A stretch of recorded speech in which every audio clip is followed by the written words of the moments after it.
Welcome to the Created Worthy podcast. I'm your host, Danielle Damrell, and I am so grateful that you're here. On this show, I talk about creative processing and how to utilize it as a skill to bring peace, joy, and freedom into our chaotic lives. I also sit down with the most incredible guests as they share their stories, many of which for the very first time. We are all created worthy.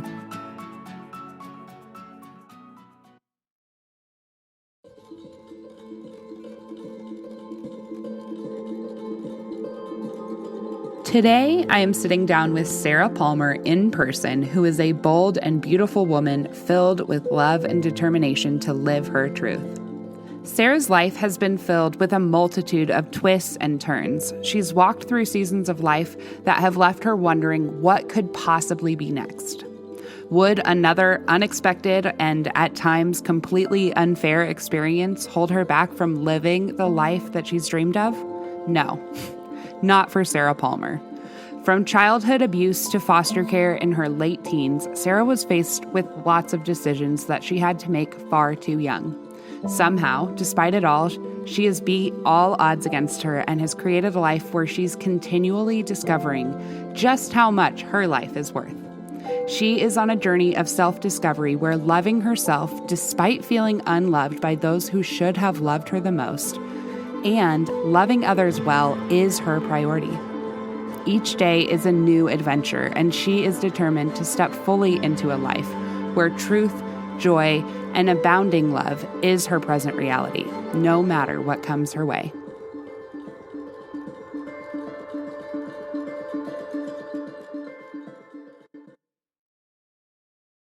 Sarah, welcome to the Created Worthy podcast. Thank you so much for being here. I'm so excited to talk to you today and to hear a little bit about your story, your testimony, and what you're walking through and have walked through and how you continue to persevere. You are such a gift, and I love you. And I'm so, so grateful that you're here and wanted to share.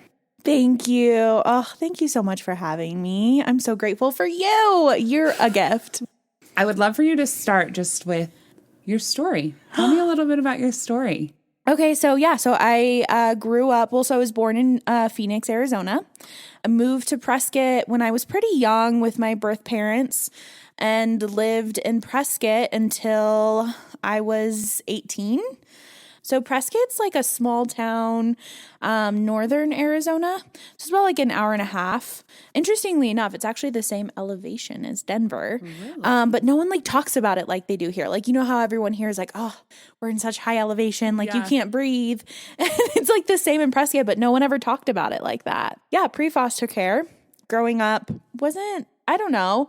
I mean, I think I'm trying to reframe some of my thoughts as like some of my childhood experiences and how I handled them and how I don't know, view them, I guess. Because, and I think like, you and I were talking about earlier, everyone has some form of trauma, yes. Right? And like different stories, but like we all have it.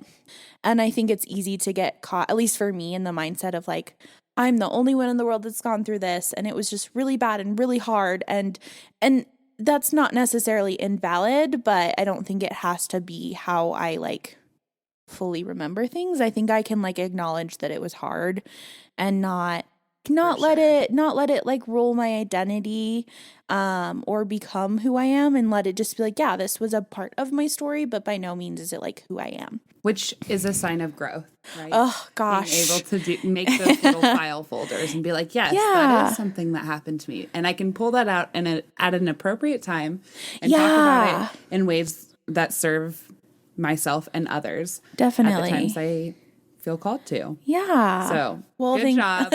You're healing. Thank you. Oh, thank you. Well, and it's funny because I think as an adult, when I was younger, I wanted to talk about it with anyone who would listen. And then I would say like mid-20s, like 25 on, I kind of went in this space of like, I don't want to talk about it at all. And over the past few years now, like I'm pushing 30 and I'm like, ooh, I really have not talked about this truly with anyone in length in years. And so it can be a little bit difficult to, I think, get into the nitty gritty, because in my mind I think like, ooh, this is going to be too heavy, or like people aren't going to want to hear this, or I'm just going to sound super negative. So thank you for holding a safe space. Yes, this is a safe space. This isn't me, by the way, trying to like put off the question, although. No, I get it. I think that that's actually a really good like preface to going into your story. Like, this is where I'm at. This is my mindset. Like, I'm sharing this, and you're talking about your kind of creative processing. You're setting yourself up with an intention, and you're saying my intention is never to say that what I've gone through is who I am and dictates who I will be. Like, that's a really good baseline when talking about your story. And I think that that's kind of the place that I look for people to come on to Created Worthy, is that realization of like, yes, I went through some stuff, but that does not make me any more worthy or any less worthy. And my story is valid, and I will see it as that. And it might be painful at moments and at times, but it is not who I am. It doesn't determine how I live. So Yes. yeah. Yeah, I mean, I guess just to get right into it, growing up wasn't the best. Yeah, it wasn't great. So my birth dad was a retired police officer, addicted to a lot of narcotic drugs. And like, truth be told, that messed with his brain, and it messed with the way that he interacted with me and my sister, and just the way that we dealt with things. And so I think that was really hard. Obviously, too, as just a child and like not understanding how to process. And then I think just add on top of the fact that I did online school through my middle school and high school years. So like outside of church, I really didn't have friends. I mean, I was real awkward. Social skills were pretty much zero. But yeah, so I think that just sort of added to the just really isolating feelings of like, this is a really not good situation, but I don't know how to process it. And I'm really not even seeing other people show me an example of what it's like to not be that way. And so, for example, just like with the drugs, you know, they would affect the way that he like remembered things happening. So there could be times that, you know, he might like get mad in the middle of the night and think I did something and come into my room screaming and like thinking I did something I didn't do. But unfortunately, as a child, I didn't have the safety to say like I didn't do that. Like just in order for like self-preservation, I just had to say like, I'm sorry. Yeah, just to try and get it to. And so like I think about those things that like now I can think of like, wow, that was a really traumatic situation, but I didn't even have enough friends and people in my life to like see that like that wasn't normal. And then I think on top of that, you know, I had a lot of that really sort of, and I think I've struggled with like feeling shame around that, is like I also wanted to protect him. I didn't want to tell people that kind of stuff was going on, because I had that weird like protect your abuser sort of, and now as an adult I can see that, but you just don't understand those things. You know, so like just even though you might not have had a model to know that that wasn't normal, that also probably informed the fact that you did want to protect him because he's your dad. Yeah, definitely. So, and then I think, you know, just adding my mom in there, her and I were actually really pretty close when I was younger. And part of that came from the fact that I really didn't have many friends. So I kind of clung on to her. And I think the hardest thing with her was just the fact that she didn't feel safe to like help us or stand up for us. And so I think she recognized that these things were happening, but as an adult, I can look at it and say, like, I think she was equally as scared of my dad as we were.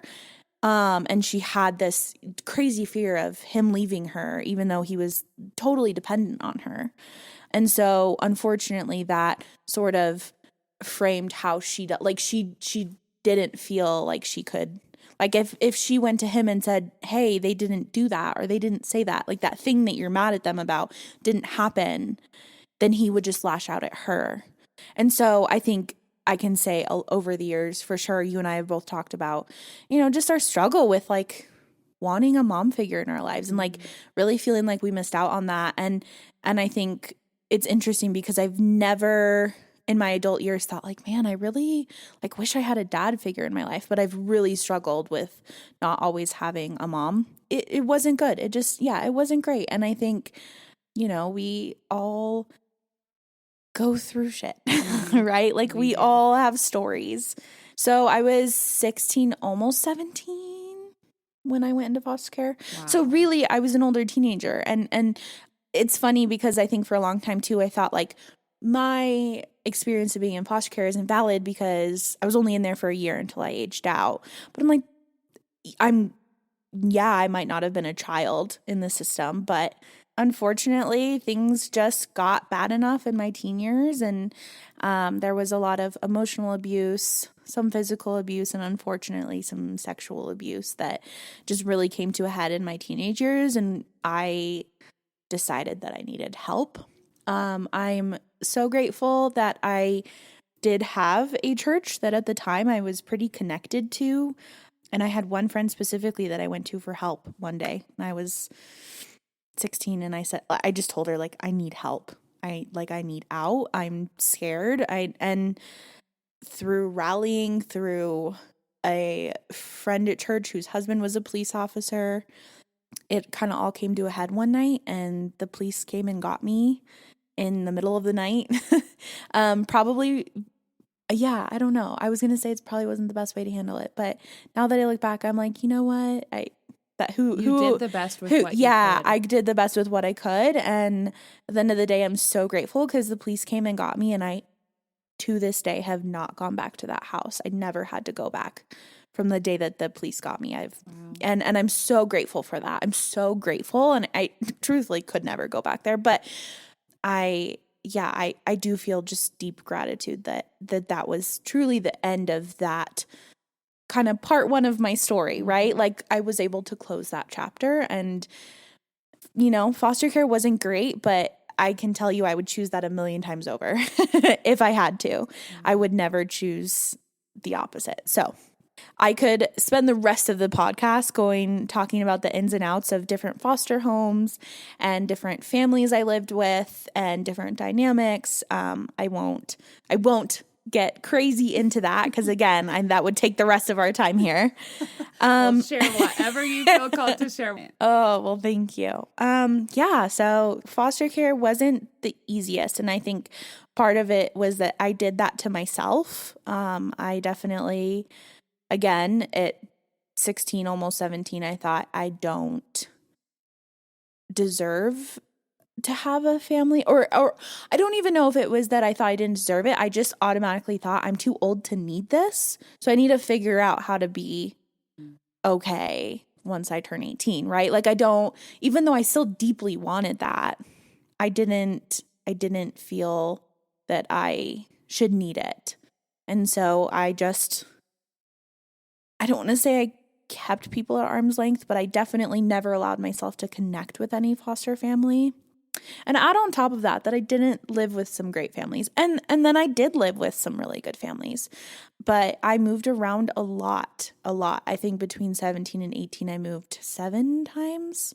Wow. And that was just a journey in and of itself. And I think experiencing some semi-abusive homes and seeing and almost just feeling this discouragement of like, great, I went from one abusive situation to the next.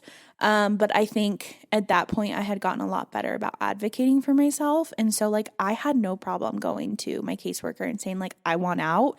And I'm grateful that I was old enough and they took me seriously. And the one time I said that, they got me out, right? And they moved me.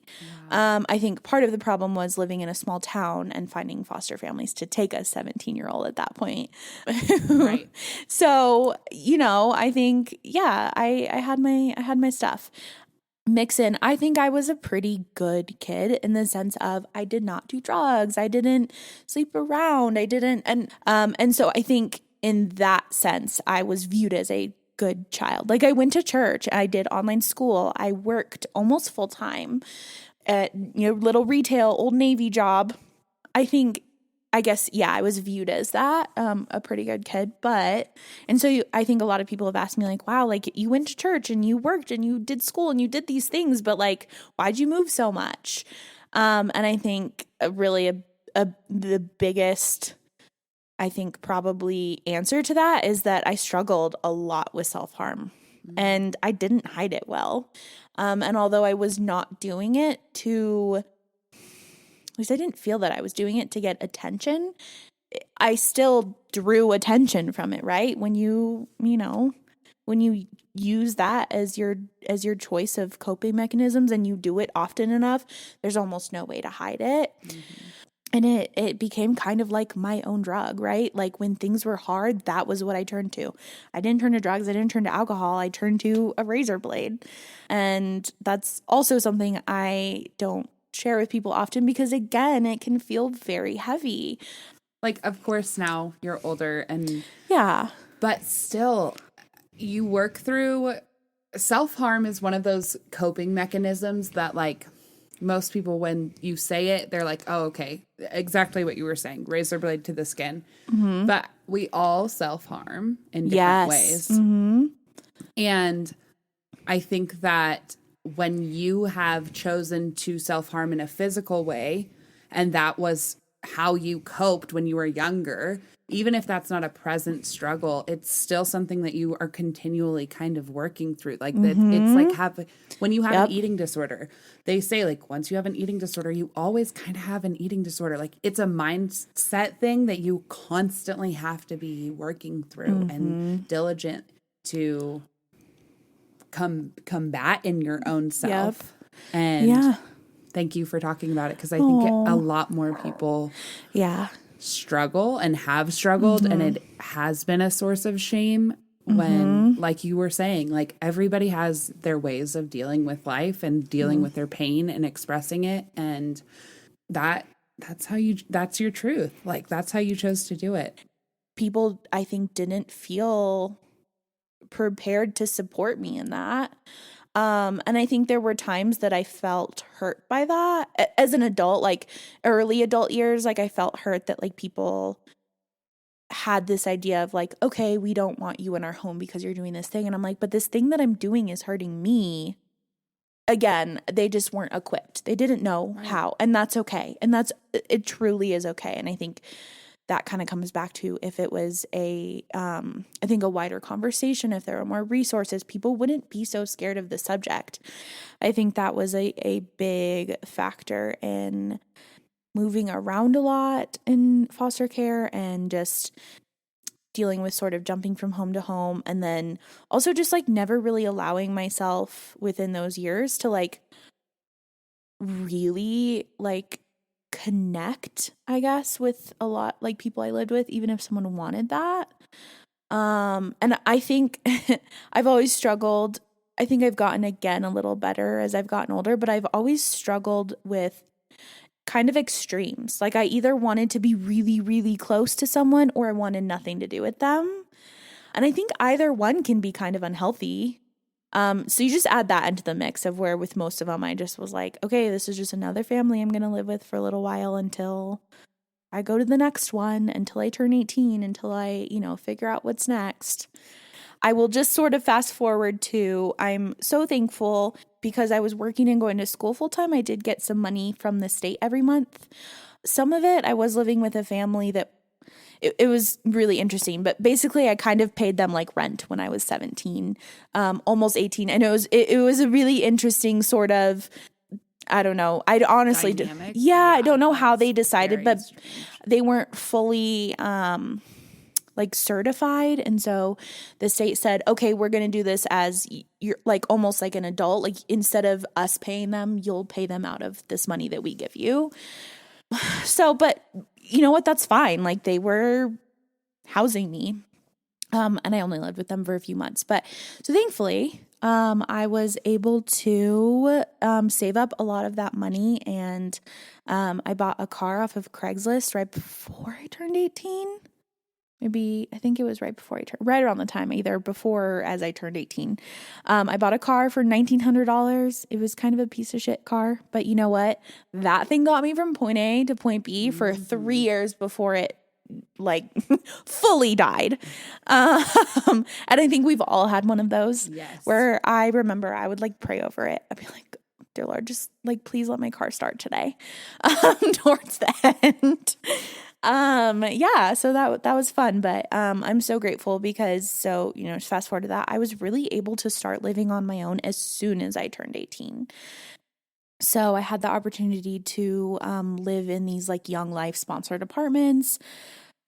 I think I only paid like $600 a month or something for them. And I had a roommate, but as soon as I turned 18, I don't want to say that I didn't have a support system. Like, I don't think I would have been homeless. But I just don't think it would have been a good situation had I not had been prepared to figure out how to live on my own as soon as I turned 18. So I just feel a lot of gratitude that I was able to do that, and that I, maybe not fully in the ways that I needed, but I did have people that cared about me. I remember someone donating their bed because I didn't have a bed. Like the first month in my apartment, I slept on a sleeping bag and just like a bunch of pillows and blankets in my room. I think after I turned 18, when I was younger, and this is not to say that I didn't still like want friends and need support, and I think not to dismiss the friends that I had, but I think I had this sort of hyper independence where I thought that I didn't fully need anyone. And then all of a sudden I turned 24 and started having panic attacks, like really bad panic attacks. I couldn't breathe, couldn't function, bad. All the time. Were you still in Arizona at the time? I was still in Arizona, yep. And I think that all of a sudden I realized that I didn't feel like I had anyone to go to. I just felt so alone in that season. And again, I think that, I don't want to dismiss the people that were there for me during that time, but it didn't feel like I had this just deep sort of connection. Belonging. Or belonging. Yes, I think that's a really good word. And I struggled a lot with that, and that sort of just continued to fuel my anxiety. Wherever that had started, all of a sudden then just adding on to it, feeling like I didn't have that support added into, and then just sort of made it spiral. So I dealt with that for probably about 8 months, and then I kind of it came to a head, and I realized I needed to do something. So I ultimately felt that I needed to just get out of Arizona. I think that, and at that time, I should preface that I had moved from Prescott, the small town I grew up in, to Phoenix. So I'd moved to the city. I'd lived there for 3.5 years. And I had lived with a really good friend for a majority of that time. And that was a good season for me. I'm still friends with this girl to this day, and she is incredible, and I've known her since I was a child, and I think I will always, those are the people that I think when I tell my story, I don't want to dismiss, because that's just a great example of someone who I might not see or even talk to all the time, but that has sort of been a part of my journey. We've known each other since I was 3 and she was 4. And so, right? Wow. Those lifelong friends. Yeah, she's part of the village. Exactly. And truly we'll go a year without talking, but when we do, we just like right where we left off. And so, and yeah, I think those are the relationships that when I say I felt alone, I don't want to dismiss. But I felt the way I felt, and I needed out. So I had some friends that lived in Michigan at the time, and they were gracious enough to let me come stay with them. So I packed up my car. I only took what I could fit in my car. I literally got rid of everything else. And thankfully I had roommates at the time, and I was living in their house. So I didn't have a ton. But yeah, I only took what I could fit in my car. And I went up to Michigan and I lived with them for almost a month. And I think through that time, so I was 24 at the time, pushing 25. And I did that and realized it just wasn't a good fit. And that was okay. I'm so grateful for them. I'm still very good friends with them to this day. And I'll always be grateful that they held that space for me to just kind of not be okay.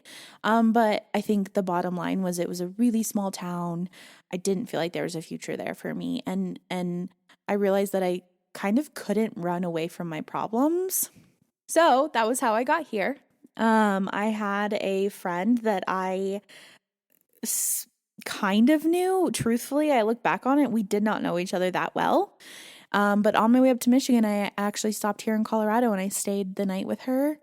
And we ended up just like super connecting. Like, you ever meet those friends and you're just like, wow, yep, I definitely want you in my life. Yep, you're a life friend. Yes, you are too. No, I feel the same way. I'm telling you. Yes, girl. And I'm so grateful when you meet someone like that and you have that connection, like how awesome it is to feel that way. So she had just honestly gone through a hard breakup and I was a hot mess. And I think that we were both sort of able to just we just connected and we just felt this sort of like we were able to just sort of commiserate in our hard seasons. So during the time I was in Michigan, we stayed in touch and I'm so grateful. And basically she knew I wasn't super happy there or she knew that I was kind of like, yeah, so long story short, I moved down here. She was going to actually be out of the country for, oh gosh, probably close to 2 weeks, maybe not quite that long. And she let me come and stay with her.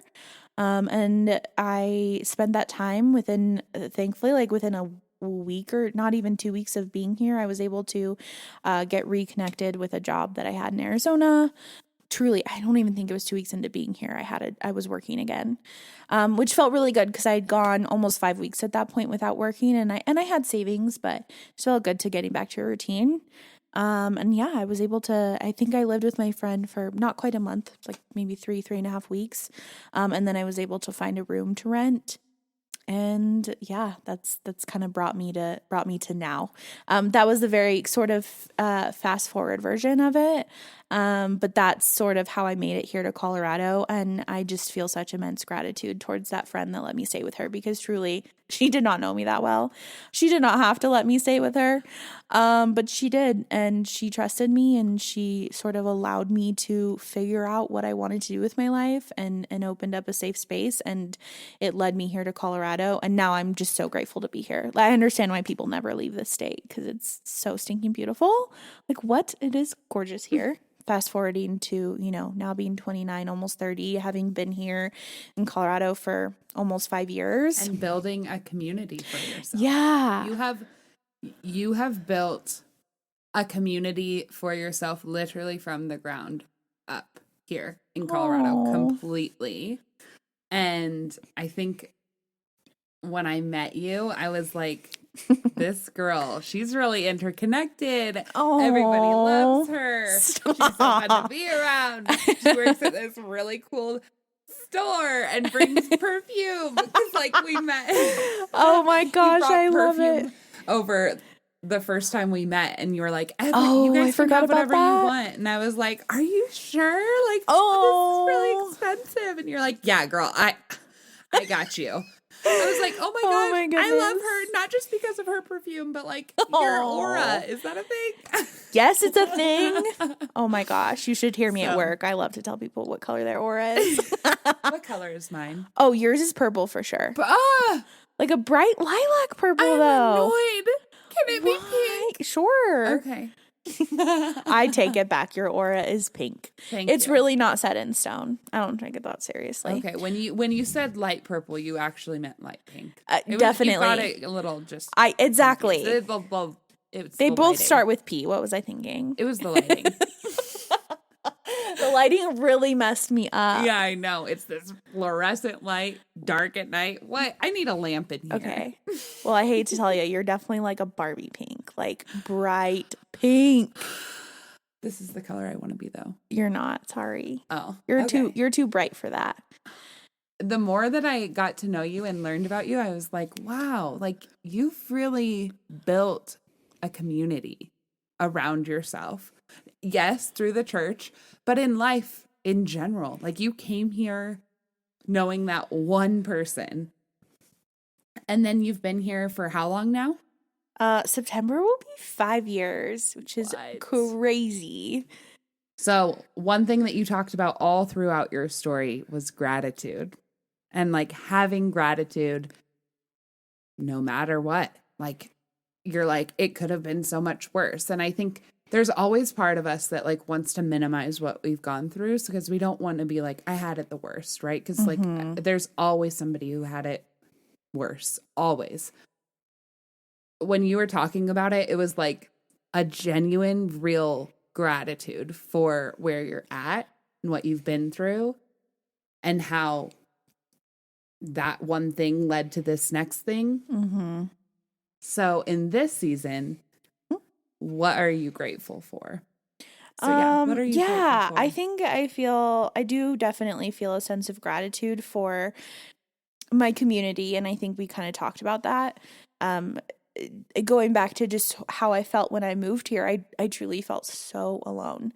And I realized that I needed that. And like you said, a big part of that has been church community, and also a big part of it has been people outside of church who have, whether it be I've met them through work or I've met them through a mutual friend. I think just feeling a sense of community, knowing that there are people, like you kind of always think the idea of like, who would I call if I was in a car accident or something really bad happened, and knowing that there's people that you can call.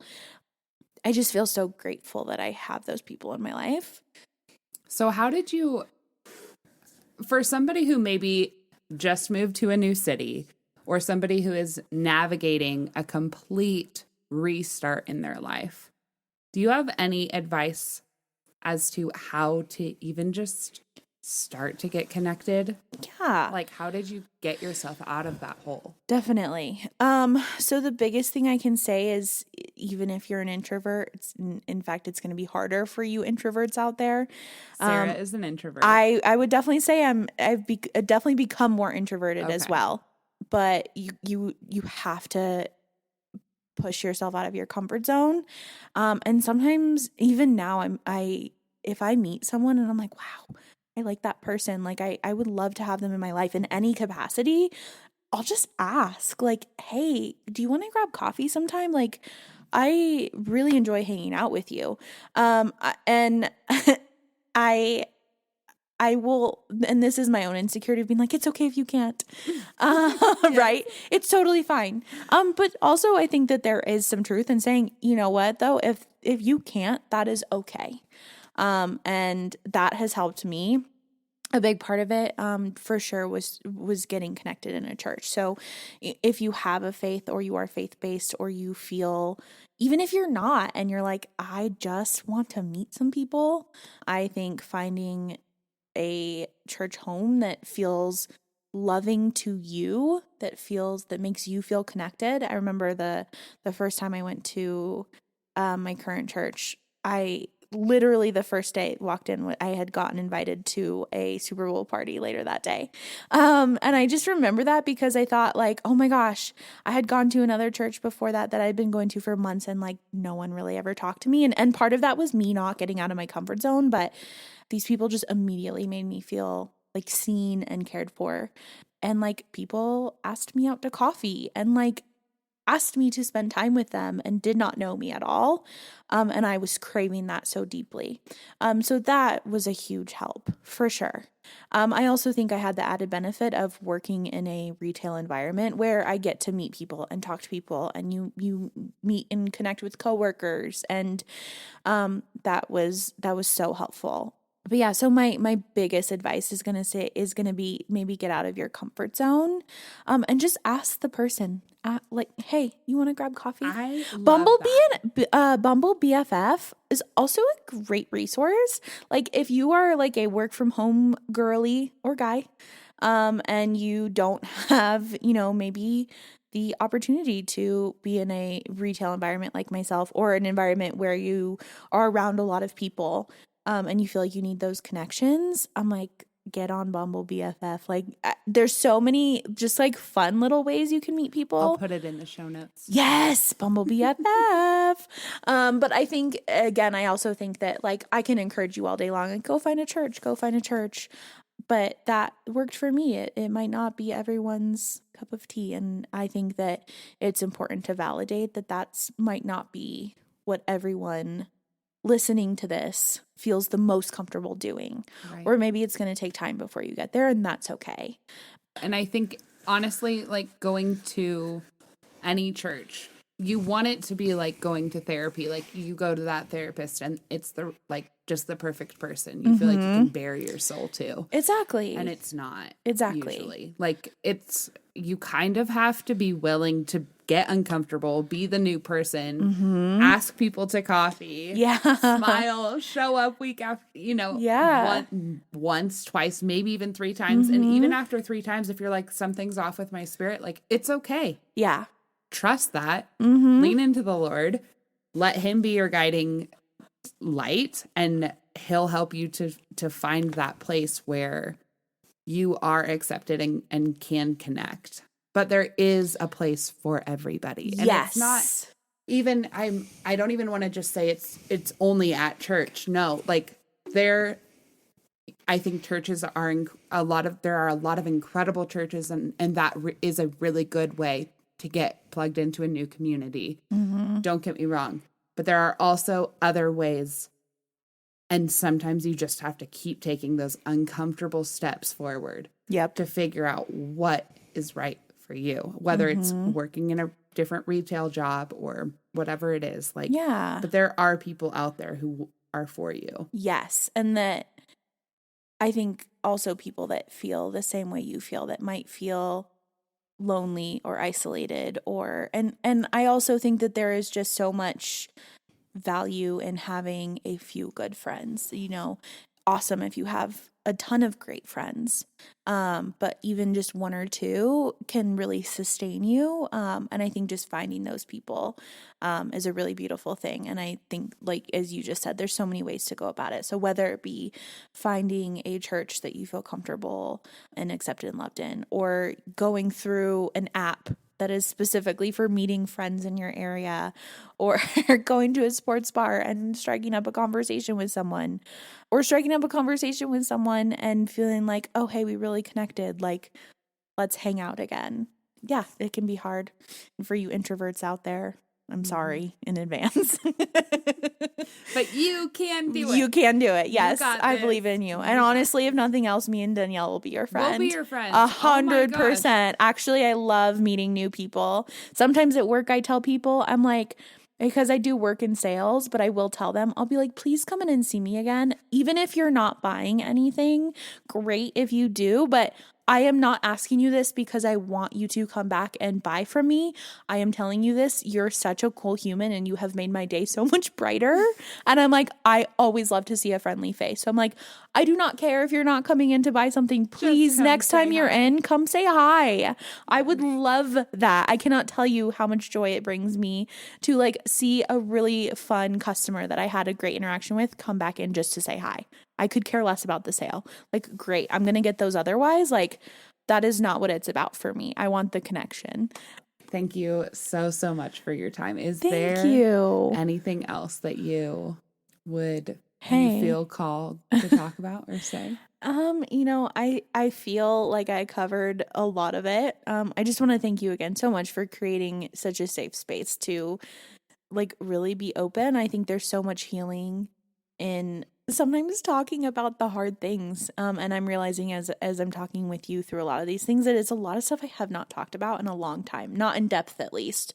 Maybe little bits and pieces here and there, but there's actually a lot of healing in it, at least for me. And so thank you so much for creating this space for that, because I think sometimes you don't realize what you need until you get it. You're like, wow, this feels really good.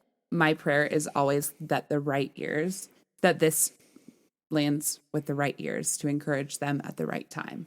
And it does, and it will. And I hear from people all the time who are like, oh my gosh, I just listened to so-and-so's story and I've never felt so seen. Or I feel like I'm in the same room. I feel like I'm talking to my best friends. And I'm like, that's what Created Worthy is about, is creating a space where you know that you are worthy, but you are accepted and you belong. Yep. Yeah. I will absolutely be your friend. Yes. Tell them where they can connect with you. So if somebody would like to reach out to you, oh my gosh, can they find you? I would say the best place is just going to be my personal Instagram. It's open, so anyone is welcome to follow me on there.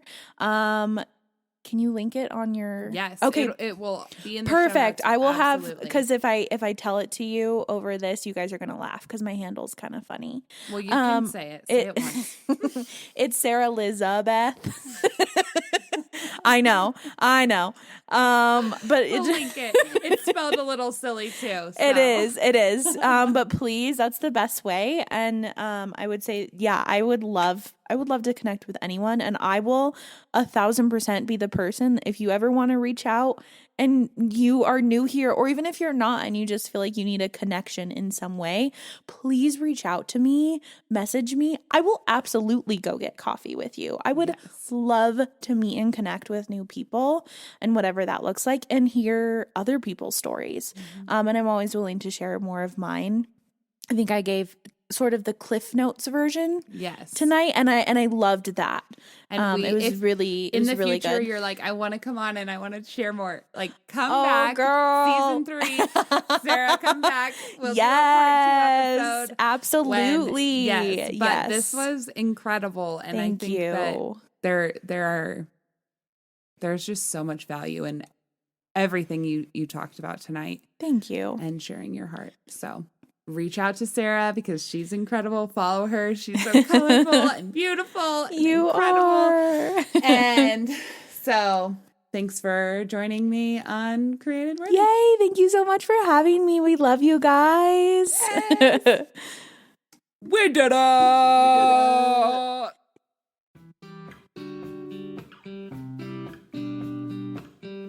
Thank you so much for listening to the Created Worthy podcast. If you want to connect more, you can follow along with me over at Danielle Damrell or Damrell Creative Co. on Instagram and Facebook. All the links to today's topics are in the show notes, and you can also find a link to my Patreon, which is where you can help support my mission on this show and keep it going. Ratings and reviews really do matter, so make sure to hook me up with 5-star review. Any less, I would rather hear your opinions over email. So anyway, if this episode resonated with you at all, share the love, send it to a friend, or post it on your social media. But don't forget to tag me so I see it and can share it too. I hope all of you have a fantastic day, and I'll catch you on the flip side.